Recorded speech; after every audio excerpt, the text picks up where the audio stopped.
latest in Sooner football recruiting news? Then it's time to get locked in with Parker Thune and Grayson Singleton. You better lock it up. No, you lock it up. You lock it up. Lock it up. Whether you're a recruiting doomer or sunshine pumper, text the guys on the First Liberty Bank text line at 405-651-3439. And call your shot on the Riverwind Casino jackpot line at 405-329-9000. Do it! Just do it! Now, with Locked In, here's Parker Thune and Grayson Singleton. It's not 100% of a success rate because if it was me and my brother, we would have chosen to go to college in two different coasts of the country because when it came to sports, sometimes he and I didn't get along. But it did win out for the Alexander family as Case Alexander is headed to Happy Valley. He'll join his older brother and be a Penn State Nittany Lion. And we're here to break it down with you here on this Monday. We're back and better than ever on the other side of a weekend. Well, maybe not Parker's Comrex, but Grayson Singleton, Parker Thune, it is Locked In, presented by Dorsey Jones GMC out in El Reno. Family-friendly service. You know about the low-pressure sales staff, low-pressure buying process and environment as well, and, of course, half-price oil changes on Saturdays. Head over to El Reno, tap in with our friends at Dorsey Jones GMC. Parker Thune on the phone after he just completely annihilated a Comrex. What's going on, my friend? I hope they don't make me pay for that thing. It looks expensive. But I didn't break it. It broke itself. At least that's the story that I'm sticking to. Hey, man. Since you did ghost me yesterday and didn't answer my question, why don't you tell us about what happened with Case Alexander? Oh, gosh, man.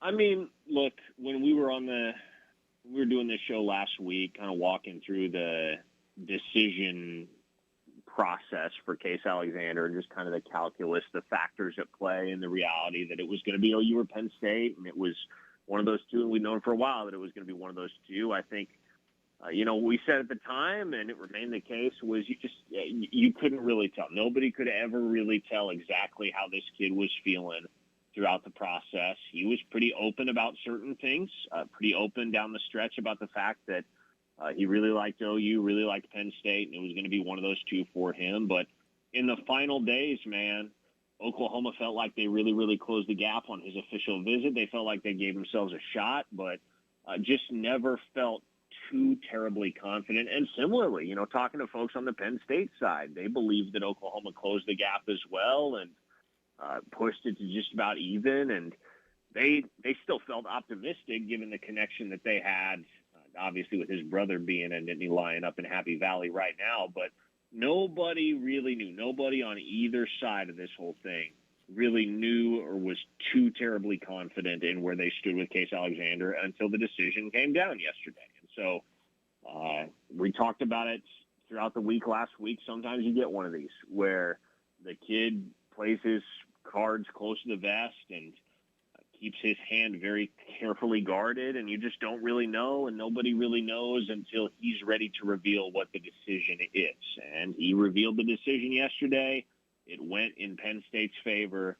That's one more recruitment that you can just kind of put on the shelf. Now, at least we know after the constant will he, won't he with Alexander in Oklahoma for the last several months, we now know that he's going to play his college ball in the Big Ten, and the Sooners are likely, at least for the immediate future, done at linebacker in the 2027 cycle, barring a decision to make a couple late evals and try to add another guy or two, kind of like they did last cycle with not only Jacob Curry, but also Dane Bathurst and Christian Moore, where Bo Jandro was the one linebacker commit at one point in the fall, and Oklahoma wound up signing 4. So the board may expand at a certain point down the line, but for Alexander, Oklahoma fought the good fight.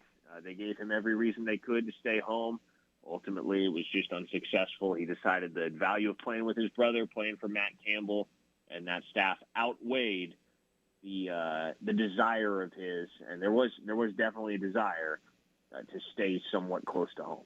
We'll get to your text in just a second on the First Liberty Bank text line, 405-651 34-39 here on Locked In. And the way I look at this, Parker, is that this would have been the ultimate gut punch for Penn State if they didn't land Case Alexander, because you look at all the time and effort and work that they had put into landing the younger brother of Cooper Alexander, who had already been in tow and had already developed a familiarity with Matt Campbell and his coaching staff. And you know, it's one of those things where you lead, and then all of a sudden here comes this upstart, except this time the upstart is none other than, in your words, the illustrious University of Oklahoma, and that'll make you sweat a little bit. And then if you had lost this, if you're Penn State, you think, man, all that effort, all for naught.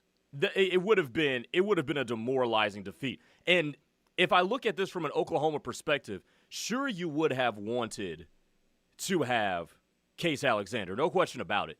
But you look at the linebackers that they got in last year's class. I mean, a Bo Jandro, a Christian Moore, and others. And then you look at the guys that they got in this year's class with Taven Epps from the West Coast and Cooper Witten, who we think is going to be a very good college football player. I don't really think you're up a creek here with your Oklahoma. I think you're feeling okay, even though you would have liked to have him. To me, I always say this on the show, value is relative, Parker, and I think Cooper Alexander, or Case Alexander, meant more to Penn State because of the preceding effort that they had been putting into it than he would have to Oklahoma. Is that a fair way to look at that? It certainly is. You know, it hurts for Oklahoma to lose a kid that's right down the road. Certainly, you never want to act as though a blue chipper from 20 minutes away is chopped liver in the grand scheme, and you don't need him, and he's not that good anyway. No, Case Alexander's a really good high school football player. He ought to be a really good college football player. But when you have two top 5 linebackers in the country committed in Cooper Witten and Taven Epps, you're afforded the luxury of not having to live and die with the decision from a guy like Case Alexander. So Oklahoma really, really wanted him. Again, it would have been easy for that staff to throw their hands up and concede that battle to Penn State months and months ago. They didn't. They got him in town for the OV. They made their push. They made their case. And it just wasn't enough. And sometimes that happens. You can't win every single recruiting battle. Fortunately, though, it's at a position where Oklahoma has already won 2 of the most consequential recruiting battles in the entire 2027 cycle. Landing Witten, of course, and then flipping Epps from Texas last fall. I'm going to ask you one question that I haven't asked you this entire saga that we've been talking about, Case Alexander, and I want to see what you think here. Is the worst thing that happened for Oklahoma in this chase for him the fact that Matt Campbell got hired at Penn State? Because, like, the way I look at this, Parker, is that if Matt Campbell and his staff is still at Iowa State and Oklahoma comes calling for a linebacker, by the way, with a staff that is chock full of linebacker backgrounds, I don't know if Iowa State can pry him away as easily as Penn State can. Penn State, linebacker U, the number 11, and the allure that comes with it. That's a place more situated to pry somebody away from a school like Oklahoma that's in the kid's backyard. In a way that I don't think if Matt Campbell never gets the Penn State job and he's still there in Ames, Iowa, I don't think they get this done. I think Case Alexander's a Sooner. Yeah, there's no question about it. I mean, it's as simple as that. Said it. There's no hypothetical at play for me. Like, if Matt Campbell never leaves Iowa State for Penn State, Case Alexander's a Sooner right now. He was not going to commit to Iowa State over Oklahoma. It's one thing for his brother to do that when Iowa State had pursued him for so much longer than Oklahoma had. You know, OU was kind of the Johnny-come-lately at the very tail end of Cooper's recruitment and just kind of counted on the legacy factor being enough to win that battle, and it wasn't.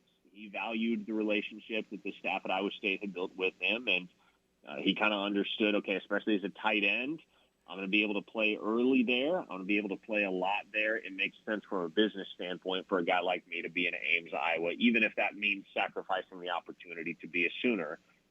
Case, though, I mean, Oklahoma was Case's second or third scholarship offer. I mean, they had been pursuing him for upwards of 2 years at this point. And so there was never a time where Oklahoma was a step behind Iowa State or anybody else for that matter in Alexander's recruitment. You know, talking about his recruitment with him last fall, you popping out to a couple of Washington games as I did, and just kind of catching up with him about where he was at with the whole process. Iowa State was never really one of those schools that he talked a lot about. He'd talk about Oklahoma, certainly. He'd talk about Kansas State. He'd talk about Texas Tech. He talked about SMU a lot at one point. Michigan was a school that got mentioned.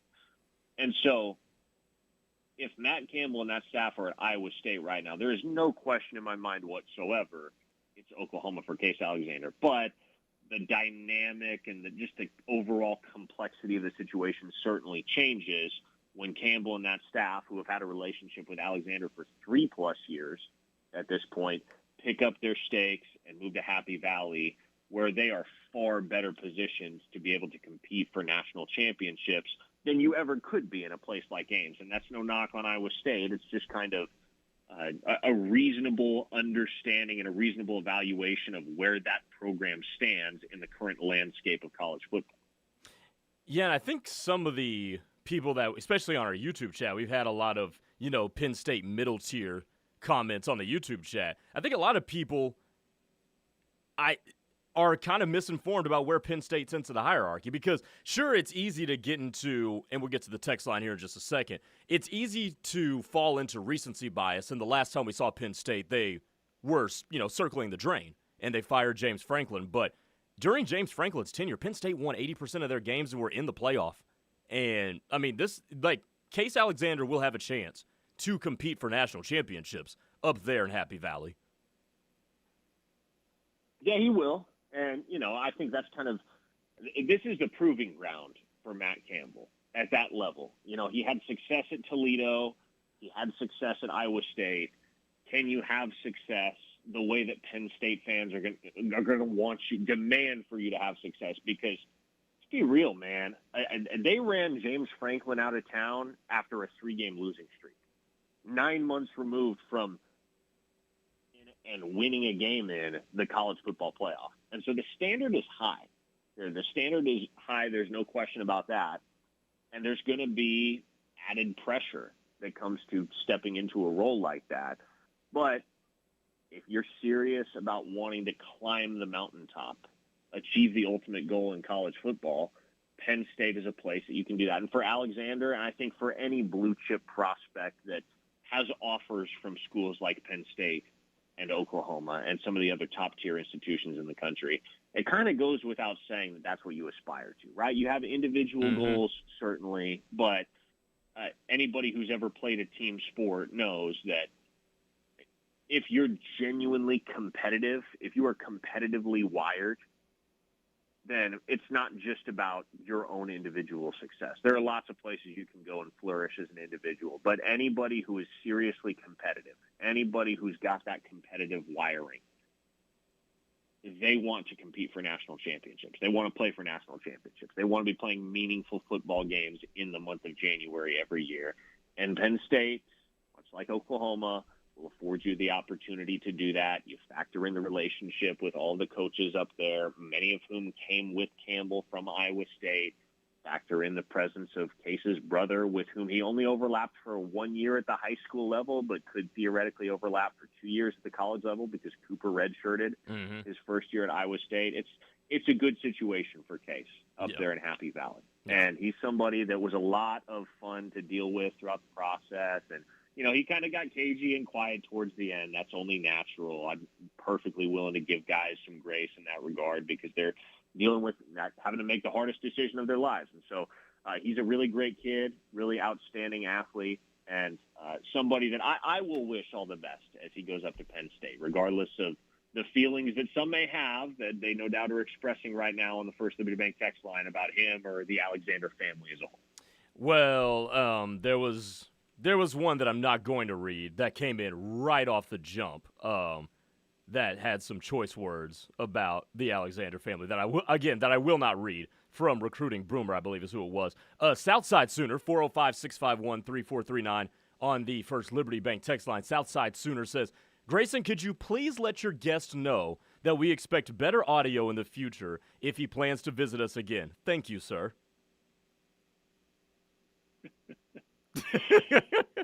Oh, my goodness. This ain't ideal for me either, folks. We're just getting through the day. You have the you have the ESPN Sports Center audio right now. I will be, well, no joke. I mean, it's acceptable on network television now, so clearly people can stomach it. But I'll be back in studio tomorrow. We'll be back in shipshape. Wait, you're going to be driving that? You're going to drive that long overnight? I might get up early tomorrow morning and hit the road. But yeah, I'll be in studio tomorrow for the show. Okay, got you. 3-star Glenn from Nashville says, fellas, I promise it's not sour grapes. But can we quit talking about the Alexander kid? He didn't want to come here. I hope he has a great career. But it's not going to be at OU, and it's getting tiresome talking about him. That said, still love you guys. Well, thank you. I'm glad you still love us.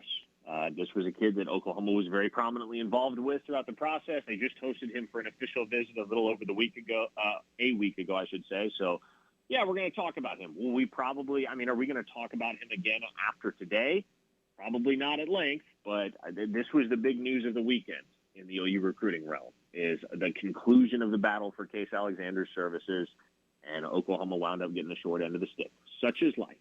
1-star Eric the Mets fan, CJ Sooner in Florida, the Spy in L.A., all with the same narrative here, saying that Penn State is not close to competing for a national championship. And, see, I don't know if that's necessarily true, especially in a 12-team, maybe even expanding playoff. If you look at where the sport could go in 4 years that Case Alexander has to play college football, you don't think Penn State could get back to these sorts of levels? So Penn State, during the James Franklin tenure, won 3 New Year's Six Bowls and made the college football playoff, and won in the first round and won in the second round as well. Like, I think if you're winning 2 games in the playoff, I think that constitutes competing for a national championship. Yeah, I don't think Penn State's going to be in the gutter. Now, might it take a year or two for Matt Campbell to get that thing whipped back into shape and for them to be competing on the top tier of the Big Ten once again? Sure, I think that's always a fair expectation. Mm-hmm. When you're kind of – he doesn't have to rebuild anything. He doesn't have to flip the culture there. James Franklin left him a lot, at least relative to what a lot of other coaches inherit when they take new jobs. Like, the cupboard's not bare for Matt Campbell. It's probably going to take a year or two, no question. But, hey, that works out nicely with Case Alexander's timeline, doesn't it? Yep. By the time he's ready to be a serious high-end starter in the Big Ten, that's probably about the time where you can reasonably expect Penn State to be ready to compete in the national top 10 and national top 5 once again. Yeah. One more from the YouTube chat. I'll answer this one. This is from Lynn. She says, the parents may not have pushed it, but he seems like a good kid. He probably wanted to make it easier on them to see both at the same time. Says a mom who had 2 sons, 2 separate sports, with games at the same time at different parts of the state of Indiana. I can concur to that. My mother went through the same thing. Hey, just getting started here on Locked In here on this Monday edition. 405-651-3439 is the First Liberty Bank text line, and on YouTube, KREF Sports on YouTube. Parker and I will pop up right there. You can hit us on the YouTube chat as well. He's Parker Thune live in Omaha. I'm Grayson Singleton in the Buffalo Wild Wings studio. Coming up next, one more recruitment to update you guys on, and then Parker and I will go full baseball the rest of the hour. Just getting started here on a Monday. It's Locked In. Locked In is brought to you every day by Dorsey Jones GMC in El Reno. Dorsey Jones GMC is family-owned and operated with a knowledgeable, low-pressure sales staff here to help you through the buying process and half-price oil changes on Saturdays. Visit dorsey-jonesgmc.com for more information. Coach Stoops here for Van Hoos Fence. If you want to work with the best local fence company and get championship service, contact my friend Mark and the Van Hoos Fence team. Van Hoos Fence gives each customer the most professional craftsmanship and competitive pricing in Oklahoma. From wood to chain link to vinyl to metal fences, the Van Hoos Fence team does it all. Contact the Fencing All-Americans at Van Hoos Fence, 405-735-1167 or vhfence.com. Buffalo Wild Wings is bringing the heat this summer with the return of the Cornhole Tournament. The third Cornhole Tournament of the summer is heading to the Tulsa area and taking over the Bixby location on Saturday, July 11th. Registration kicks off at 11 a.m. and the tournament starts at high noon. Grab your crew, enjoy drink specials all event long, and compete for some awesome prizes for first, second, and third place. Don't miss the 2026 Summer Cornhole Tournament at Buffalo Wild Wings in Bixby, Saturday, July 11th, starting at 11 a.m. Buffalo Wild Wings. Wings, beer, sports. Entrepreneurs in Moore, Norman, and South Oklahoma City have an experienced business partner in their neighborhood. Moore Norman Technology Center's workforce and economic development team understands the challenges entrepreneurs and small businesses face every day. From building an effective business model to hiring the right employees and managing cash flow, Moore Norman's business development experts can help you move forward confidently and thrive, knowing that you have a skilled partner at your side. Learn more about Moore Norman's Technology Center by calling 405-801-5000 or visit us online at mntc.edu. Are you in need of purchasing your own health insurance? Are you turning 65 and confused about Medicare? Are you an employer looking at offering benefits to your staff? Call the agents at Allison Insurance. They'll sort through the confusion. They're not captive to just one company, and they'll get the best option for you.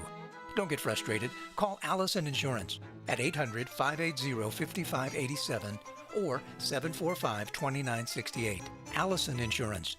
They are the experts. Hi, Tyler McComas here for Bosch Auto Service, and let's be honest, getting your car serviced can be a total grind. That's exactly why I roll with Bosch Auto Service and more. Whether I need a quick oil change, a new set of tires, or answers on that check engine light, they show me exactly what's going on, and nothing gets done until I give the go-ahead. And here's the best part. I'm not paying just to find out what's wrong. No pressure, no surprises, just straight-up great service. Bosch Auto Service, give them a call at 405-543-0501 or stop by at Southwest 34th in Santa Fe. Keep life moving.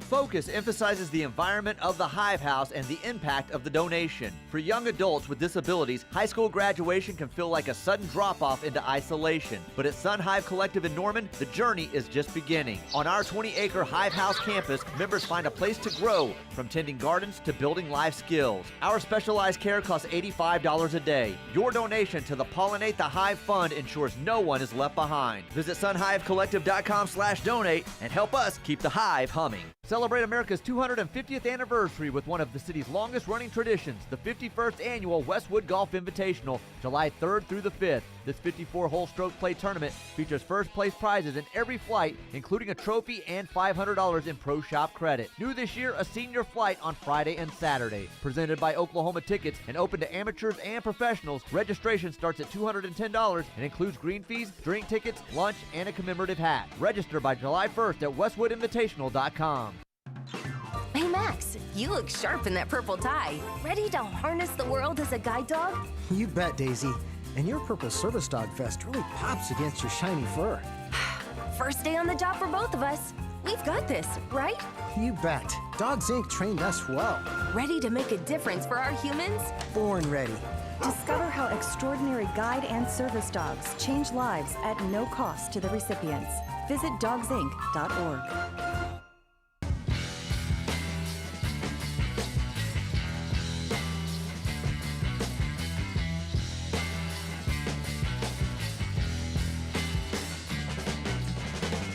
405-651-3439. It's a Monday edition of Locked In here on the Ref. Grayson Singleton here in the Buffalo Wild Wings studios here in Norman. Parker Thune is up there in Omaha getting ready for Game 3, the winner-take-all Game 3 between Oklahoma and North Carolina to wrap up the Men's College World Series. We'll get to that in just a second. Parker, before we get to Corey Laga, though, I have an apology I need to make to CJ Sooner in Florida. And CJ Sooner in Florida says, I didn't say Penn State can't get back there. The fact is their roster was decimated and they replaced it with Iowa State transfers. They're not close. And I will say this, CJ Sooner, I probably wrapped you into a couple of other texts just for the sake of conciseness and time. But you did flesh that out. So I got to give you credit for that. They probably are a year or two away, which is kind of what we were getting at. But you fleshed it out a little bit more than some of the other texters did. So I will apologize to you on that one, my friend. Okay, so Parker, when you were texting me earlier, you told me about Corey Laga. And Corey Laga, the interior offensive lineman who Oklahoma is doing battle with primarily with Michigan State now, is down to those final two. It's Oklahoma. It's the Spartans. The Spartans have been in this recruitment a lot longer than Oklahoma has. Oklahoma's kind of playing catch-up here, and it seems like they've done so pretty well because they're giving him something to think about. In your mind, where does this sit and what wins out potentially with Corey Laga? Yeah, well, what was nice about the weekend, Grayson, was we got some clarity, right? We got some clarity on some recruitments that we had long been kind of honing in more and more narrowly on as we kind of got down to the funnel, the bottom of the funnel, if you will. Started out at the beginning of official visit season with a bunch of guys that we were talking about in the 2027 cycle that could realistically wind up at Oklahoma. By last week, we were only talking about a half dozen, and over the weekend, we saw two of those come off the board, in Case Alexander to Penn State, and then Josh Christensen staying home, committing to Oregon. And so Oklahoma took their shot with Christensen, but he is staying up in the Pacific Northwest, and he's going to be a Duck.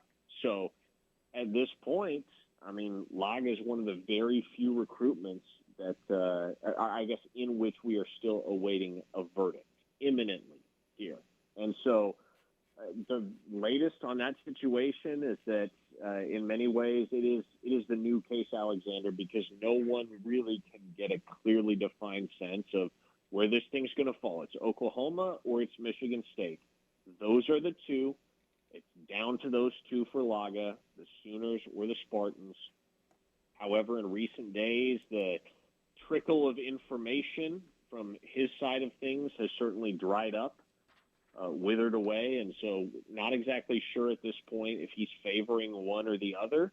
Now, as of last week, there was an expectation, and I haven't heard anything to change my mind in this regard. Like I do expect that we're going to find out soon what Corey Laga is going to do. And when I say soon, I'd say probably by the end of the month here. I don't think we'll make it to July without getting a verdict from Laga. But whether it's going to be Oklahoma or whether it's going to be Michigan State, not really sure right now. It kind of feels like a coin flip. I might give a slight edge to Michigan State just from the familiarity factor, much as with Cooper Alexander, not Case, but much as with Cooper.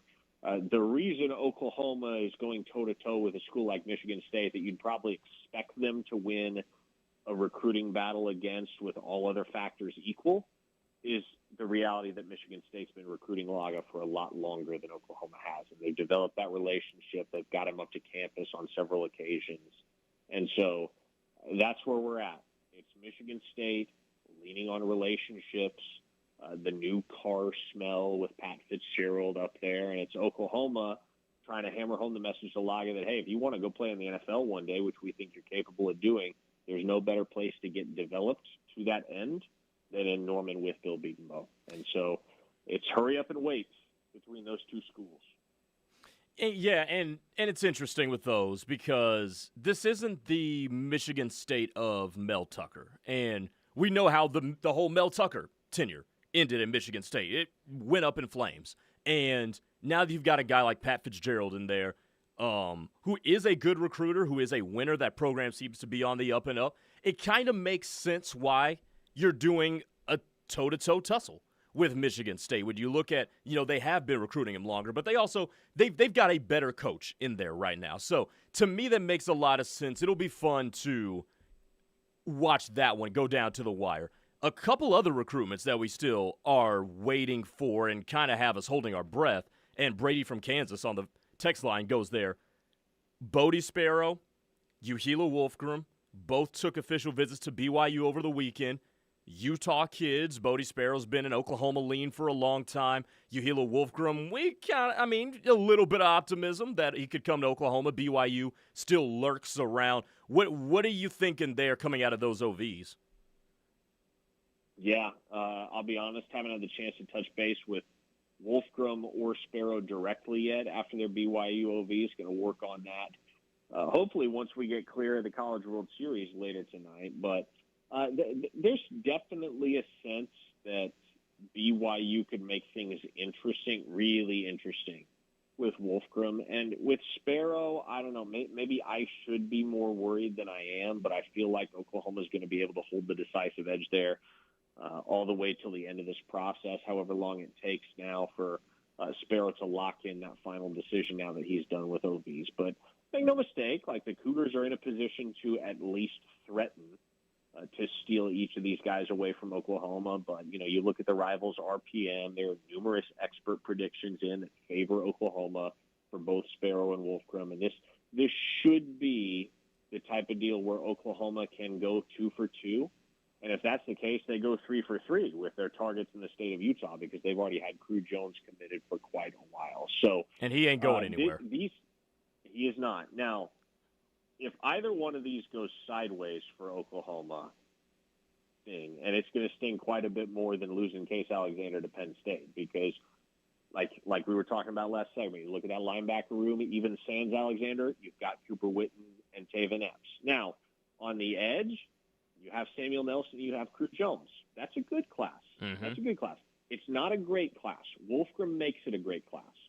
And so it's going to feel a little bit empty if Oklahoma winds up losing the battle for Wolfgram and they have to go a little bit further down the board. And I don't know who they will be able to find down the stretch at edge and how they would compare to Wolfgram, but it's going to suck.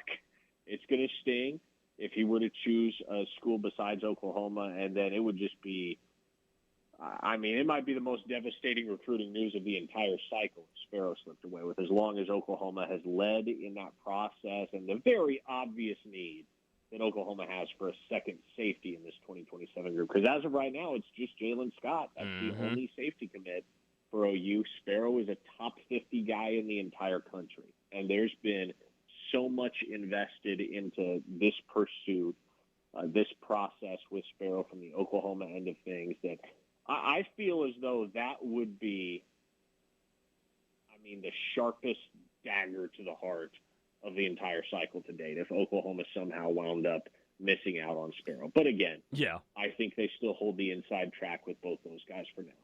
I got 2 other recruiting things for you before we get to baseball. Blake from Owasso on the text line says, probably not a good sign if OU isn't hearing anything on Corey Laga. Do you agree with that based on what you know?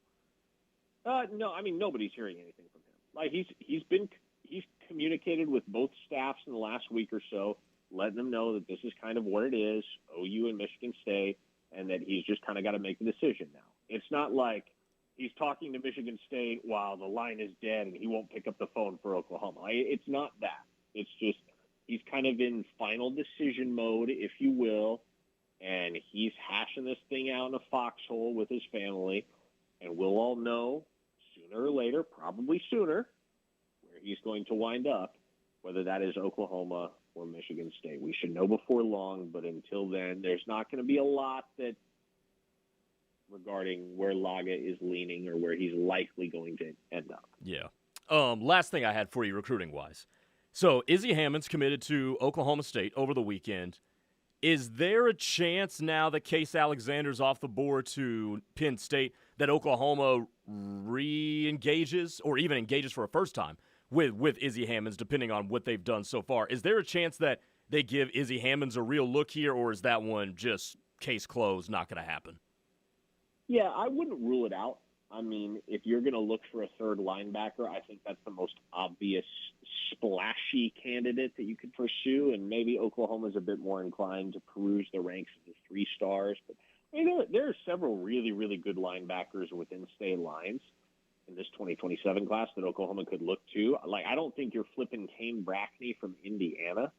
The Bigsby linebacker just flipped his pledge from UCLA to Indiana earlier today after an official visit with the Hoosiers. So he's going to go play college ball with Kurt Signetti up there in Bloomington. So I don't think that flip is on the table. And similarly, Grayson, I kind of get the feeling that even if Oklahoma did want to go after Izzy Hammonds, I wouldn't consider that automatic. You think, you're offering the kid that's committed to Oklahoma State. Obviously, that kid's going to flip his pledge and wind up going to Oklahoma, right? I just don't really know whether that's true. I think at this point, Izzy Hammonds probably signs with Oklahoma State. He grew up a Polk fan. He said no to Texas in order to stay home and play his college ball in Stillwater, and he's got a lot of belief in Eric Morris and that staff. I think to an extent he also enjoys really be in the face of that Oklahoma State class right now. And so I think many would consider it a foregone conclusion if OU were to pursue Izzy Hammonds. That, you're going to flip this kid. That's that. I don't think it's nearly quite that simple. Yeah, because a couple of days ago, or going back to last week, you thought he was going to Texas. Yeah. I mean, we're sitting there, and that's what it was for the longest time, much as it was OU and Penn State for Case Alexander for the last 2-3 months. It's been Oklahoma State and Texas for Izzy Hammonds. And, Texas was really pushing. They wanted Izzy Hammonds. They got him in town for the official visit. They tried to close that deal. They placed a very significant emphasis on Izzy Hammonds' recruitment. And they still,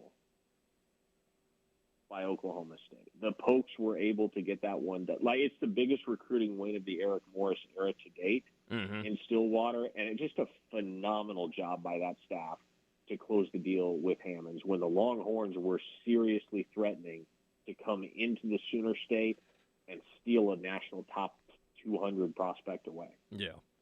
Let's break here because let's dedicate the final 20 minutes we have on the show to previewing Oklahoma and North Carolina. You're up there in Omaha right now. It's been an excellent showing from the Sooner Nation up there. It's looked fantastic on TV. I know you've been there, but me watching from my house, it's looked really good. It's looked really, really good on TV. So let's talk about the decisive Game 3 between Oklahoma and the Heels on the other side. Locked in, one more segment to go. He's Parker Thune. I'm Grayson Singleton, and this is The Ref. Do you eat, sleep, and breathe Sooner football? We do too. This is The Ref, home of Sooner fans. For over 30 years, CertaPro Painters has been part of countless memories. Every wall tells a story, and we've been proud to help write them. We are more than just your local painters, with care, craftsmanship, and certainty. From the first brushstroke to the final smile, our promise is simple. Your home, beautifully painted and worry-free. CertaPro Painters, that's painting happy. Get started today at CertaPro.com. Each CertaPro Painters business is independently owned and operated. Contractor license and registration information is available at CertaPro.com. Hi, this is Peggy Doviak of DM Wealth Management, and we've been working with the residents of Norman for over 20 years as we help them solve questions about their cash flow, retirement savings, or tax planning. We also offer portfolio management solutions to help people meet their financial goals. We would love to help you plan your prosperity. Check us out at dmwealth.com. For 3 generations, the John M. Ireland & Son Funeral Home and Chapel in Morris continued to serve the community by giving back to local schools, charitable organizations, and first responders. We provide pre-planning for funerals and cremation services at the most reasonable prices. We are proud to be a family-owned and operated funeral home. Award-winning funeral home year after year, our family believes in serving the people of our community. I'm John Ireland. And I'm Solon Daniels. You've got our word on it. We are KOCO5 News, live, local, late-breaking, your trusted source on every device. 13 years most accurate, alerting you first to severe weather, keeping you safe. Celebrating the places that made us and the road that still brings us together. Because this is home. We don't just cover Oklahoma, we're part of it. And you deserve news that puts you first. Dedicated to Oklahoma, dedicated to you.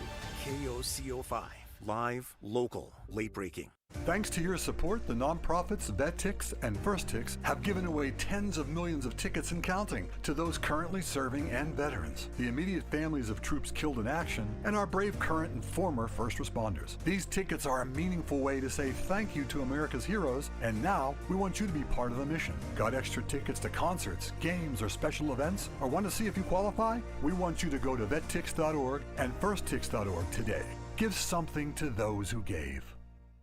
Fowler Automotive is proud to be a part of your community, where our passion and values lie far beyond the showroom. We believe that families, sports, art, and culture are at the heart of every thriving community, and it's important to us that we help build the communities that our dealerships call home. Stop by any of our 6 Oklahoma dealerships to see the Fowler standard hard at work. We pride ourselves on being friendly, helpful, honest, and fair. This is what drives us every day. Fowler Automotive, a proud partner of OU Athletics. Hey y'all, I'm Blake Shelton. Being from Oklahoma, I know a thing or two about natural disasters. Tornadoes are common where I'm from and have affected my life and the lives of people I care about. No matter where you live, be aware of the dangers in your area and have a plan. You can create an emergency kit, come up with an evacuation plan, and know where to seek shelter. You never know when a disaster may hit. These simple steps can help save a life. This message is brought to you by the U.S. Air Force. The best words to hear at the TSA security checkpoint? You're good to go. All it takes is a little preparation. Get to the airport early, bring a carry-on bag that fits in the overhead, and have an acceptable ID. Not all state-issued IDs will cut it. Check out tsa.gov/ID and see which TSA acceptable IDs make the grade, like a real ID or passport. Before you jet, do a little prep, and you're good to go. Check out tsa.gov/ID or the MyTSA app.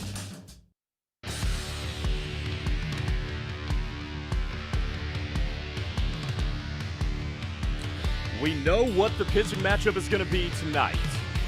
In Game 3, a winner-take-all Men's College World Series final between Oklahoma and North Carolina. Grayson Singleton, Parker Thune with you one more time on Locked In. The Rush is coming up next with Tyler McComas and myself as well for 2.5 hours.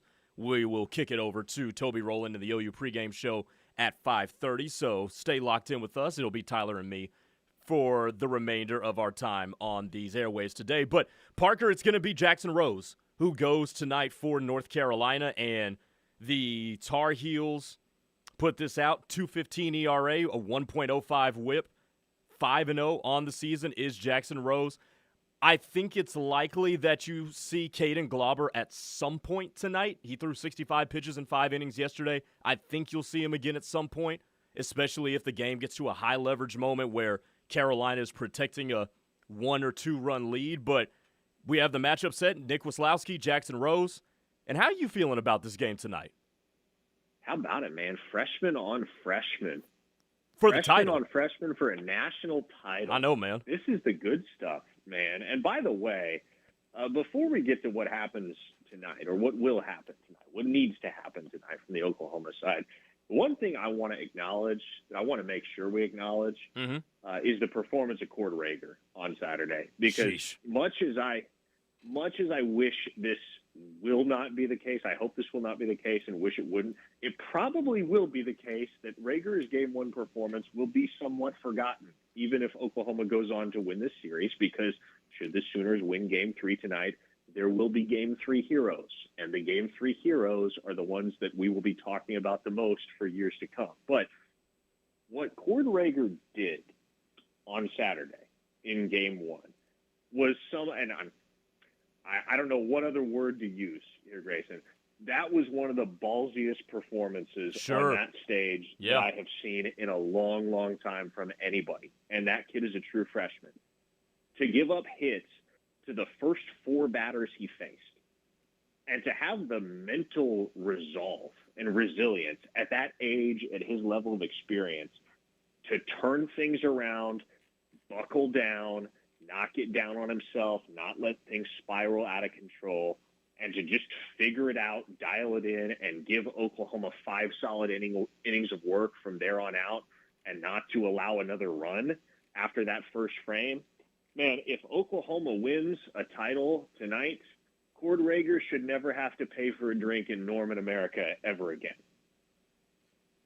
I would agree with that. And it was the example of settling in. He really settled into that game. And, you know, this is where, when we talk about Skip Johnson being a pitching guru, I think a lot of times it shows up in, okay, do you start this guy over this guy? When do you make this bullpen move? When do you do X, Y, and Z? Insert X player here. But sometimes, you know what a good coach can do? Settle your dudes down. And, look, Rager got out of the gate pretty wobbly. Stumbled out of the gate. Gave up the 4 hits like you mentioned, but then he battled back and kept that inning from getting away. I mean, I think that's part of the thought about point, is that he didn't let it spiral out of control. He gave up a couple runs. All right, fine. Offense can go battle back and pick you up, and boy, did they.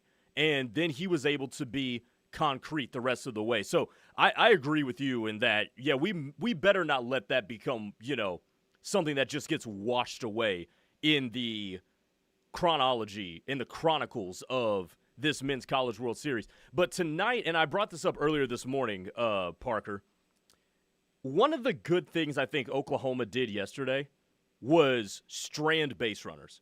Strand North Carolina base runners, to be perfectly clear of what I'm saying here. North Carolina left 10 runners on base. That game yesterday could have gotten way out of hand in favor of the Tar Heels, but it was a 4-run game. Now, you had one guy who was responsible for 7 of them left on base. But I think if Oklahoma has an opportunistic enough offense that if they keep getting out of innings with Tar Heel runners on base and North Carolina feeling like they're just leaving so much meat on the bone in terms of not being able to capitalize and generate big innings, with the way Oklahoma's offense is so opportunistic, that could be something that swings the game in the Sooners' favor if that trend holds. It very well could. And I like Wisłowski going tonight in Game 3. I like the way this lines up for Oklahoma because one thing you know about Wisłowski is he's going to attack the zone. And he's going to throw a ton of strikes. He's going to pitch to contact. Like where Xander Mercurius got in trouble yesterday, Grayson, was he was working too hard. I mean, 6 strikeouts to start the game, that was awesome. But he kept trying to strike out everybody else. Yeah, exactly. The pitch count started to climb. Skip Johnson said it in postgame, man. Like, he just – at a certain point, it's nice to have strikeout stuff, but you can't do it all on your own. You got to let the gloves behind you take care of their end of the business, hold up their end of the bargain. And so I thought Wisłowski's start against Georgia last week was exceptional for one particular reason. That, man, he was filling up the zone, and he was trusting the other 7 guys behind him to make plays on defense in the field. And he's got strikeout stuff. Let's not get it twisted. He can reach back for a strikeout pitch if he needs one. But the reason I think Wisłowski is such a safe bet, such a good bet for Oklahoma, even as a true freshman in this Game 3, is that he's just going to fill up the zone and he's going to make Carolina beat him. And, hey, maybe they do. You know what? They got good bats in that lineup. You can't rule it out that maybe those first couple innings, they square up a couple, send a couple balls out of the yard, and all of a sudden things get dicey. But I think Wisłowski is the right man for the moment tonight for Oklahoma. And by the way, I know I mentioned this in the 12 o'clock hour. I'll say it again. Mm-hmm. I would not rule out seeing Cord Rager at some point. I would not rule out seeing Cord Rager, just like I would not rule out seeing Jason DeCaro again for North Carolina. I think there's great point. I think there is a case where and I want to go to this with the pitching stuff. I think there's a case where this is an all hands on deck thing. And I told Josh this earlier, but I think somewhere in this game, whether it's Rager, whether it's DeCaro, whether it's Glauber, whether it's name your person, the only one pretty much off limits is Xander Mercurius. I think we're going to see some type of Madison Bumgarner type performance over these 2 games. Like whether it's Rager coming in to save the game, whether it's DeCaro, whether it's one of those guys that I think has already been heavily utilized is going to play a major impact in this game tonight. Because I think this could be a game where we see a combined 9-10 pitchers from both of these. I think that's on the board. Well, it's very much on the board, especially because when it's do or die for both teams, you got to manage like it's a do or die game. And so, you so much as get a couple of base runners on board in the first inning, you may see action in the bullpen. And, man, I'll tell you, like the Madison Bumgarner of college baseball, I will never forget this performance. But the Madison Bumgarner of college baseball is a cat by the name of Kevin Abel, who played at Oregon State and was part of their 2018 national championship team. And that year, Kevin Abel, in the championship series, pitched, I can't recall whether he pitched in Game 1 or pitched in Game 2. But he pitched maybe 7 or 8 innings in one of those games, turned around in Game 3, and went the distance, and, retired the last 20-something batters he faced on virtually no rest. And it was a heroic performance. Oregon State won the title, and he was the toast of the town, as well he should have been. But sometimes that's what it takes, man. And sometimes you got to have a guy, and I don't question that both of these teams have multiple guys that are going to be ready and willing to jump at the opportunity to, and I use Rager's words here from Saturday, throw your arm off for the team. He expressed that he was willing to do that, and in Game 3, with everything on the line for both of these organizations, man, I don't question that everybody in that bullpen, everybody in that starting rotation, no matter how much rest they have or don't have, they're going to be ready to pitch their arm off for the team if it comes down to it. Let's do keys to the game. Brought to you by Confidence Ford of Norman. Find your vehicle, confidenceford.com, on the mile of cars, 825 North Interstate Drive. If you had to give one key to the game, Parker, tonight, what would it be? Strike first. That's the big thing. Ooh, okay. Anytime it's a Game 3, anytime it's a circumstance like this where it's winner take all, man, you want to be the one to strike first. You want to put the onus on the other team. You want to get them squirming, and you especially want to get the opposing manager squirming. Because if you can get those bats heating up in the early innings, you can put a couple of runs on the board, and you can force him to make high-stakes decisions with his pitching, either let it ride with the guy he's got out there or start digging into the bullpen, man, it becomes that much more difficult to manage in the innings that follow. And so I think if for Oklahoma to feel good about their chances tonight, the one thing they absolutely have to do is strike first. And to build on that, my key to the game is you need to be leading after 5 innings. That's just where I am with that, because when you look at a back end of Glauber and McDuffie for North Carolina, both of whom are excellent. Oklahoma did not touch Caden Glauber yesterday until he started leaking oil. I don't want to see that guy in a situation where I'm chasing. You want Glauber into the game when Forbes puts him in to hold a deficit where it is. Like if he goes to Glauber and says, hey, keep this at a 2-run game and give our offense a chance, I would much rather see him in that situation than you chasing 2 runs when Glauber comes on to the mound. So I would say you need to be leading after 5 innings. I don't care how you get to it. I don't care if they're up 3-0 all the way and then you put up a 5 spot in the 4th or something like that. After 5 innings, for us to feel good, I think you got to be winning at that particular moment in time, because I do believe we are going to see Caden Glauber as long as it's a close game down the stretch of the game. Your text to round out the show, Mike in Weatherford says, has the UNC freshman pitched yet in Omaha? Maybe some nerves if he hasn't. He has not. Jackson Rose has not pitched since June the 17th, and that was in the he has pitched in Omaha, excuse me. He has not pitched in this series. He has pitched 5 days ago against West Virginia. That was the last time that you saw him. So, no, he is not new to this arena. Gary from Couch Cafeteria, Parker, says, sorry, boys, Debbie Downer here. OU had their best opportunity to win last night. Gonna be hard to beat the Heels tonight. Yeah, I mean, it's okay if you think that, man. Like, I don't see any reason not to ride with the team that has had its back against the wall, and had its back against the wall in pretty dire circumstances when you rewind to the Atlanta Regional. I mean, trailing by 6 runs, maybe the most dominant offensive team in the entire sport, and rallying from that hole to force a Game 7 and then walk it off to advance to Supers. Like, this Oklahoma team, to use Trey Gamble's words here, they like the taste of blood.